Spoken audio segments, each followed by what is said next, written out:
Hello there, and welcome. Today, we're taking something that probably sounds incredibly complex and making it wonderfully, completely simple. If you've been catching the term AI on the evening news or hearing your friends talk about it and wondering what the whole shebang is actually about, you are in exactly the right place.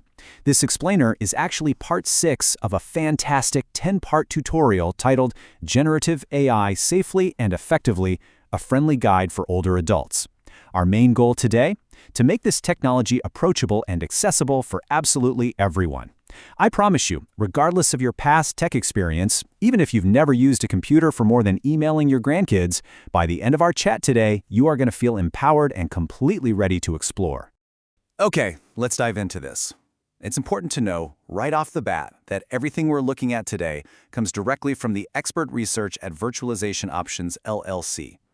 Now, they are a Colorado-based research, education, and advisory organization, which basically means their absolute specialty is taking modern technology and breaking it down into safe, understandable, and highly manageable pieces specifically for older adults.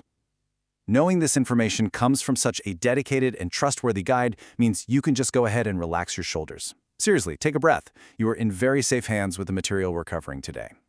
So here is our comforting, highly manageable roadmap for today. We'll start with what is generative AI, then meet the friendly tools waiting to help you out. Next, we'll learn how to write prompts and getting the best answers.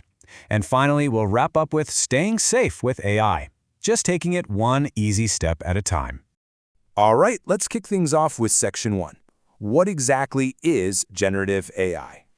Well, I know artificial intelligence might sound like science fiction straight out of a futuristic movie, right? But the reality of it is actually quite simple. Honestly, just think of generative AI as a very smart assistant or a highly knowledgeable friend. It's really nothing more than a computer program that can write things for you, answer your questions, and actually have conversations with you. It's almost exactly like texting a friend who just happens to have read, well, practically every single book in the local library. Leaning into this friendly analogy from our source material is the absolute perfect way to look at it because it instantly takes the mystery out of the machine and lowers any of that tech anxiety you might be feeling. And honestly, here is the absolute best, most reassuring news of the day. You do not need to be a tech expert. No way! If you can type a question on a keyboard or tap one out on a screen, you can use generative AI.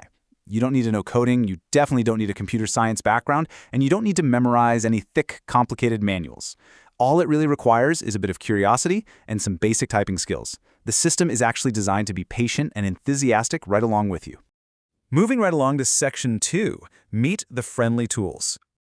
So now that we kind of understand what AI is conceptually, you might be wondering, okay, where does this thing actually live? Well, there are 3 major entirely free tools you should know about. First up is ChatGPT by OpenAI.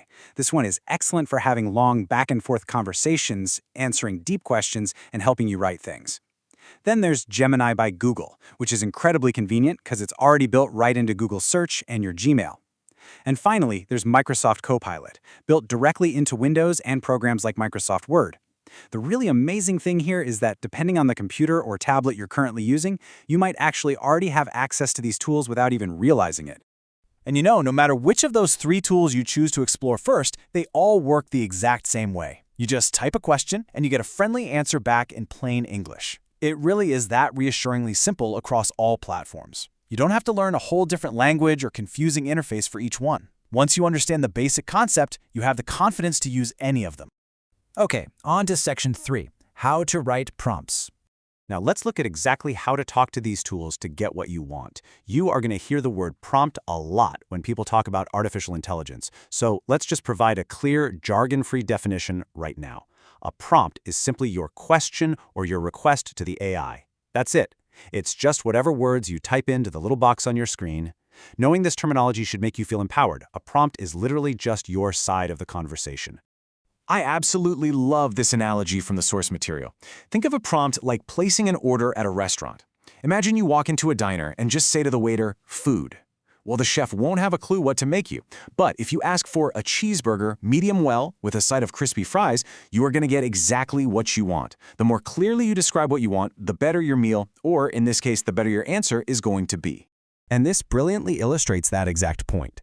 Instead of just typing a vague one-word request like recipes, try being specific. Try asking, Give me 3 easy dinner recipes for one person that take less than 30 minutes. See how specific that is? By giving the AI those exact details, you're setting yourself up for a highly successful answer that fits your exact life, rather than just getting a random list of 1,000 random meals. Which brings us to Section 4, getting the best answers. So writing a good prompt is the foundation, right? But there are a few simple best practices you can use to really maximize your experience.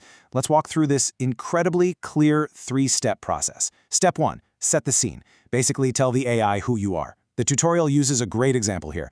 I'm a 70-year-old beginner, explain how to use Zoom in simple steps.